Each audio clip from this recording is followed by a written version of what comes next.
iga sii daraysa marwadidu dayay walaalo alla umay ahaata saacad aqalku kaa maarmi maayo anoon gardarrada lahaani anaa eedoo dhan qaaday anaa naca soo maraana adoonani ii naxayni awlaaddaadii u kaalay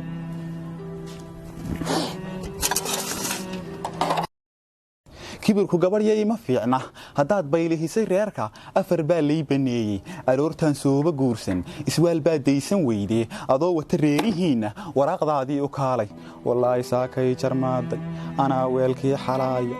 ileen liifii ma yaallo taydhii waa sii gabaabsi majin baa reerka jooga ayaa wax ku cunayso xuuntan aabbooyaa musawaryaada anuu ma cuntaan aqaana ilmadaniga da'aysa eegga basashay